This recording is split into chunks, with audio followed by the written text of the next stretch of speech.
Amanda prit une profonde inspiration et serra fermement son tablier contre son corps. Le restaurant était plein, comme toujours. Il était presque 22 heures et il lui restait encore quelques heures avant de pouvoir enfin rentrer chez elle. Les lumières jaunes se reflétaient sur le sol poli et l'odeur de nourriture mélangée à celle du café remplissait la pièce. Elle était déjà habituée au rythme épuisant du travail. Être serveuse n'a jamais été son rêve, mais c'était ce qui lui permettait de payer les factures. Au moins jusqu'à ce que je trouve quelque chose de mieux. Au milieu de la cohue, un homme entre discrètement dans le restaurant et choisit une table dans un coin. Amanda a remarqué qu'il portait des vêtements simples, un sweatshirt bleu et une casquette. Il semblait éviter d'attirer l'attention sur lui. Pourtant, il y avait quelque chose chez lui qui me semblait familier. Elle s'est approchée en souriant professionnellement. « Bonsoir, monsieur. Puis-je prendre votre commande ?» L'homme leva les yeux et répondit d'une voix douce. « Oui, s'il vous plaît. Une assiette de pâtes et un jus d'orange. » Amanda a pris note et a continué son travail. Lorsqu'il apporta la nourriture et le jus, il remarqua que l'homme avait l'air mal à l'aise. Il fouilla dans ses poches, à la recherche de quelque chose. Puis, avec un regard morne, il leva les yeux et dit « Je suis désolé. J'ai l'impression d'avoir oublié mon portefeuille. » Amanda cligna des yeux de surprise. Son patron avait déjà clairement fait savoir qu'il ne tolérait pas ce genre de situation. « Personne ne mange gratuitement ici », a-t-il déclaré. Mais quelque chose dans l'humilité de cet homme la touchait. Il n'essayait pas de la tromper. Sans réfléchir à deux fois, elle sortit son propre portefeuille et en sortit quelques billets. « Ne t'inquiète pas, c'est de ma faute. » Les yeux de l'homme s'écarquillèrent. « Sérieux ? Je peux te payer plus tard. » Elle a souri. « Tout va bien. Tout le monde a des mauvais jours. » Il a hésité, mais a fini par accepter. « Merci. Quel est ton nom ? » « Amanda. »« Amanda, merci pour votre générosité. » Elle ne le savait pas, mais elle venait d'aider nul autre que N'Golo Kanté, l'un des joueurs les plus appréciés de Chelsea et du football mondial. Quelques heures plus tard, à la fin de son quart de travail, le directeur l'a appelée au bureau. Le sourire amical disparut de son visage dès qu'elle vit l'expression sombre de son patron. « Qu'avez-vous fait aujourd'hui ?» demanda-t-il en croisant les bras. Amanda fronça les sourcils. « Comme ça ? Vous avez payé la facture d'un client. C'est un abus d'autorité. Ce n'est pas toi qui es responsable ici. » Elle sentit son cœur s'emballer. « Je voulais juste aider. » Il avait l'air d'avoir des ennuis. « Ce n'est pas mon problème. Ce n'est pas le tien. Si c'était quelqu'un d'important, il pourrait payer. Ce n'est pas un lieu de charité. » Amanda ouvrit la bouche pour argumenter, mais son patron leva la main. « Tu es viré. Prenez vos affaires et partez. » Le choc a été instantané. « Quoi ? Mais... » « Sors, Amanda. » Je ne veux pas entendre d'excuses. Les larmes lui piquèrent les yeux, mais elle ne voulait pas lui donner le plaisir de la voir pleurer. Elle tourna le dos, attrapa son sac et sortit par la porte arrière, sentant un frisson lui parcourir le dos. Il avait perdu son emploi pour avoir fait quelque chose de bien. Ne sachant que faire, elle marchait sans but dans les rues de la ville, sentant l'humiliation peser sur ses épaules. Elle avait aidé quelqu'un, et maintenant, elle se retrouvait sans emploi. Le vent froid de la nuit mordait le visage d'Amanda alors qu'elle marchait sans but dans les rues. Londres n'avait jamais semblé aussi grande et vide qu'à ce moment-là. Elle regarda son téléphone, pensant appeler sa meilleure amie, Sarah, mais hésita. Que dirais-tu ? Qu'elle avait été renvoyée pour un acte de gentillesse ? Que maintenant il ne savait pas comment il allait payer le loyer ? Ses pas l'ont conduite jusqu'à un petit café ouvert 24 heures sur 24. Avec le peu d'argent qu'il avait, il commanda un simple café et s'assit près de la fenêtre, regardant les voitures passer. Mon estomac était serré, non seulement à cause de la faim, mais aussi à cause de la peur de ce qui allait arriver ensuite. J'ai fait ce qu'il fallait. Pourquoi ai-je été puni pour cela ? Les paroles du patron résonnaient encore dans son esprit. Ce n'est pas un lieu de charité. Avait-il raison ? Se pourrait-il que, dans le monde réel, la gentillesse soit une faiblesse ? Elle secoua la tête, essayant de repousser ses pensées. « Tu vas bien ?» La voix de Sarah résonna au téléphone alors qu'Amanda décidait finalement d'appeler. « Terrible. Je viens de me faire virer. »« Quoi, comme ça ?» Amanda soupira et raconta tout. Sarah, à l'autre bout du fil, poussa une exclamation indignée. « C'est absurde. Tu étais juste une bonne personne. Mon patron ne le pensait pas. Et maintenant, je me retrouve sans travail et sans aucune idée de ce que je vais faire. Viens chez moi. » Tu n'as pas à être seule maintenant. Amanda a hésité, mais a fini par accepter. Elle prit le métro et se rendit chez son amie, où elle trouva un canapé chaud et une tasse de thé qui l'attendaient. Sarah a essayé de lui remonter le moral en lui disant que quelque chose de mieux allait se produire. Mais Amanda n'arrivait pas à y croire à ce moment-là. Le lendemain matin, elle s'est réveillée tôt et a commencé à chercher du travail. Elle a envoyé des CV à des restaurants, des cafés, des hôtels, partout où ils pouvaient l'embaucher rapidement. Mais les réponses ne sont pas venues et le loyer continuait d'arriver. L'après-midi tomba et Amanda décida de sortir pour se vider la tête. Elle marchait distraitement lorsqu'une voiture noire s'est arrêtée à côté d'elle. Elle fronça les sourcils. Je n'avais pas l'habitude qu'on m'approche comme ça. La fenêtre s'abaissa et un bel homme en costume sombre lui sourit. Amanda? Elle fit un pas en arrière. Oui, qui es-tu? Je m'appelle Daniel. Je travaille avec Chelsea. Le cœur d'Amanda fit un bond. Chelsea? Oui. Nous avons été informés de ce qui s'est passé hier soir. Elle était silencieuse, ne sachant pas quoi dire. N'Golo Kanté a demandé à la rencontrer. Il veut vous remercier personnellement. Amanda cligna des yeux, abasourdie. Quoi? Pourquoi? Daniel gloussa légèrement. Parce que tu étais l'une des rares personnes qui aidait sans rien demander en retour. Il veut te parler. Amanda hésitait encore. Il y avait beaucoup à traiter. Mais quelque chose en elle lui disait que cette rencontre pouvait tout changer. D'accord, répondit-il finalement. Elle monta dans la voiture, sans imaginer que cette décision la conduirait au plus grand changement de sa vie. Amanda sentit son cœur s'emballer, tandis que la voiture traversait les rues élégantes de Londres. Tout semblait surréaliste. En moins de 24 heures, elle avait perdu son emploi et se rendait désormais à un rendez-vous avec N'Golo Kanté. C'était comme vivre dans un de ces films où la vie de quelqu'un change soudainement. Sauf que cette fois, c'était réel. Le véhicule s'est arrêté devant un hôtel luxueux. Daniel ouvrit la porte et sourit. « Il t'attend. » Amanda descendit, toujours incertaine. Le hall de l'hôtel était impeccable, avec des lustres étincelants et un doux parfum de lavande dans l'air. Elle sentit ses mains moites et essaya de se convaincre que rien de grave ne se passait. En entrant dans le restaurant privé de l'hôtel, il a vu Kanté assis à une table près de la fenêtre. Il regardait dehors, calme, comme s'il n'était pas l'une des plus grandes stars du football mondial. Quand leurs regards se sont croisés, il a souri. « Amanda, je suis content que tu sois venue. » Elle sentit une boule dans sa gorge. Tout cela semblait encore incroyable. « C'est un plaisir, mais je ne comprends pas. Pourquoi voulais-tu me voir ?» Kanté a montré la chaise devant lui. « Veuillez vous asseoir. » Elle obéit, l'estomac toujours noué par la nervosité. Kanté se pencha un peu en avant et dit « Tu savais qui j'étais cette nuit-là » Amanda secoua la tête. « Non.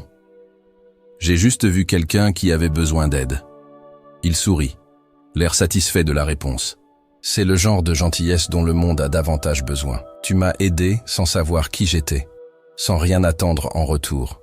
Et puis, il a perdu son travail à cause de ça. » Amanda baissa les yeux. « Je crois que j'ai fait le mauvais choix. »« Je pense que tu as fait le bon choix, » dit-il fermement. Elle leva les yeux. « Le monde du football m'a beaucoup appris sur le travail d'équipe, sur la nécessité de faire confiance aux bonnes personnes. Et je crois que tu es l'une de ces personnes. » Amanda était confuse. « Que veux-tu dire ?»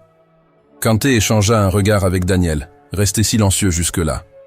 L'homme en costume prit une enveloppe et la posa sur la table. « Nous voulons vous offrir une opportunité, » dit Daniel. Les yeux d'Amanda s'écarquillèrent. « Opportunité ?» Kanté sourit. « Vous avez déjà travaillé dans l'hôtellerie. Avoir de l'expérience dans les relations avec les gens. Chelsea dispose d'un espace dédié pour accueillir les invités spéciaux, les joueurs, leurs familles et les personnes impliquées dans le club. Nous avons besoin de quelqu'un avec votre profil. » Elle était sans voix. « Tu veux me donner un travail ? Je veux t'offrir une nouvelle chance. Non pas parce que tu m'as aidé, mais parce que je vois du potentiel chez des gens comme toi. » Amanda sentit sa poitrine se serrer. Que se passait-il ? Après avoir passé des heures à se sentir comme un échec, elle était désormais confrontée à une opportunité incroyable. Mais ensuite, l'insécurité a frappé. Je ne sais pas si je suis assez bien pour ça. Je n'ai jamais travaillé dans ce genre d'environnement. Kanté sourit. Je ne savais même pas si j'étais assez bon pour jouer en Premier League. Mais je devais essayer. Elle déglutit difficilement. « Qu'en dis-tu, Amanda? Envie d'essayer ?» Son cœur battait fort. Mais pour la première fois depuis longtemps, il sentit qu'il avait un véritable choix devant lui. Amanda prit une profonde inspiration et répondit « Oui, j'accepte. » Elle ne savait pas que cette décision allait changer sa vie pour toujours. Amanda n'arrivait toujours pas à croire ce qui venait de se passer. Elle sortit de l'hôtel avec un contrat provisoire sous le bras et un mélange d'émotions tourbillonnant en elle. De la peur, de l'excitation, du doute, mais surtout, j'ai ressenti de l'espoir. Pour la première fois depuis longtemps, il avait le sentiment que la vie lui donnait une véritable chance. Le lendemain matin, il s'est réveillé tôt. Il ne voulait pas être en retard pour son premier jour à Chelsea. À son arrivée au stade, elle a été impressionnée par la grandeur du lieu. Stamford Bridge était imposant, et chaque détail semblait respirer l'histoire et la passion du football. Elle a été reçue par Daniel, l'homme d'affaires qui l'avait approché la veille. « Bienvenue dans votre nouvelle maison », dit-il en souriant. Elle lui sourit en retour, ne sachant toujours pas quoi penser de tout cela. Les premiers jours ont été difficiles. Contrairement au restaurant où je travaillais auparavant, l'environnement était sophistiqué, plein de personnes influentes et exigeantes. Amanda avait besoin d'apprendre vite. Son travail consistait à coordonner l'accueil des invités VIP, à aider aux événements du club et à s'assurer que tout était impeccable pour les visites importantes. Au début, elle ne se sentait pas à sa place. Les autres employés avaient déjà de l'expérience, ils savaient exactement quoi faire. Elle, par contre, essayait constamment de ne pas faire d'erreur. Un après-midi, lors d'un événement spécial du club, Amanda était chargée d'organiser les places assises pour les invités. Alors qu'elle ajustait ses réserves, elle entendit quelqu'un se racler la gorge derrière elle. « Tu es nouveau ici, n'est-ce pas ?» Elle se retourna et se retrouva face à face avec un homme grand, vêtu d'un costume élégant. L'étiquette portait le nom « Michael, directeur des relations publiques ». « Oui, je suis Amanda. J'ai commencé cette semaine. » Michael la regarda un moment, puis croisa les bras. « Je sais qui tu es. La serveuse qui a perdu son emploi pour avoir aidé Kanté. » Amanda déglutit difficilement. « C'est moi. » Il haussa un sourcil. « Eh bien, j'espère que vous savez que ce n'est pas n'importe quel restaurant. Travailler chez Chelsea exige du professionnalisme. Ici, on ne peut pas agir sur un coup de tête. » Amanda sentit son visage se réchauffer. « Compris, monsieur. » Il la fixa encore un moment avant de partir, la laissant avec un sentiment étrange. Mais il sentit alors une main se poser doucement sur son épaule.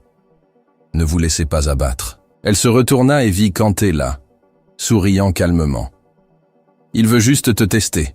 N'abandonnez pas. » Amanda prit une profonde inspiration et hocha la tête. Les jours passèrent, et elle commença à s'adapter. Elle s'est fait des amis, a appris à gérer la pression et, surtout, a commencé à avoir confiance en elle. Un après-midi, alors qu'il organisait un événement caritatif à Chelsea, il sentit son téléphone vibrer. C'était un message provenant d'un numéro inconnu. « Amanda, j'ai entendu dire que tu te portes bien. Félicitations. Ton ancien patron. » Elle fixa l'écran pendant quelques secondes, ressentant un mélange d'indignation et de satisfaction. Il la rabaissait, la rejetait comme si elle n'était rien. Mais maintenant, je savais que j'étais dans un meilleur endroit. Et cette fois, elle n'avait pas besoin de regarder en arrière. Les mois passèrent plus vite qu'Amanda aurait pu l'imaginer. Travailler à Chelsea n'était plus une nouveauté, c'était sa réalité. Cette fille peu sûre d'elle qui était entrée dans le club sans savoir si elle en était capable, était désormais devenue un acteur important dans l'industrie de l'hôtellerie. Elle a appris tout ce qu'elle pouvait, a étudié, observé les meilleurs et a commencé à innover dans son travail. Son dévouement a attiré l'attention. Certains directeurs de club ont commencé à la voir comme quelqu'un avec le potentiel de progresser encore davantage. Mais la plus grande surprise restait à venir. Une nuit, alors qu'elle examinait les détails d'un événement spécial à Chelsea, elle a été appelée dans la salle de conférence. En entrant, il vit Daniel et quelques directeurs assis à la table. Au centre de la salle se trouvait N'Golo Kanté, avec son sourire discret. « Amanda, assieds-toi », dit Daniel en désignant une chaise. Elle s'assit, ne sachant pas ce qui se passait. « Nous sommes ici parce que nous voulons reconnaître votre travail », a poursuivi Daniel. Depuis qu'il a rejoint Chelsea, il a fait preuve d'engagement et d'un talent incroyable pour traiter avec les gens. Amanda sentit son cœur s'emballer. C'est pourquoi nous avons décidé de vous offrir une promotion. Nous voulons que vous soyez le nouveau superviseur de l'hospitalité du club. Le temps semblait s'être arrêté. Amanda cligna des yeux plusieurs fois, essayant d'assimiler ces mots. Superviseur. Oui, cela signifie plus de responsabilités, mais aussi plus d'opportunités. Vous aurez plus d'autonomie et pourrez évoluer encore plus au sein de Chelsea. Elle regarda Kanté, qui hocha la tête d'un air encourageant. Tu le mérites, Amanda. Des larmes d'émotion remplissaient ses yeux. Pendant si longtemps, elle s'est sentie perdue, sans perspective. Maintenant, je me trouvais face à une opportunité que je n'aurais jamais pu imaginer. J'accepte. La salle se remplit d'applaudissements et Amanda sentit quelque chose changer en elle. Plus tard dans la nuit, alors qu'elle quittait Stamford Bridge, elle leva les yeux vers le ciel étoilé et se souvint du jour où elle avait été licenciée. La douleur, la peur, l'incertitude. Elle a souri. C'était le plus beau jour de sa vie. Car c'est à ce moment-là que son véritable voyage a commencé. La vie d'Amanda a complètement changé parce qu'elle a décidé de faire le bien sans rien attendre en retour. Ce qui semblait être une punition, être renvoyée, était en fait une bénédiction déguisée. Sa générosité lui a ouvert des portes qu'elle n'aurait jamais pu imaginer. Et au final, ce qui semblait être une erreur s'est avéré être la meilleure décision de sa vie. Si vous avez apprécié cette histoire inspirante sur la façon dont la gentillesse peut transformer des vies, veuillez laisser un like pour soutenir ce type de contenu. Et n'oubliez pas de vous abonner à la chaîne pour plus d'histoires incroyables comme celle-ci. Commentez ci-dessous. Avez-vous déjà été dans une situation où quelque chose de mauvais a fini par devenir une grande opportunité? Je veux connaître ton avis. Jusqu'à la prochaine histoire.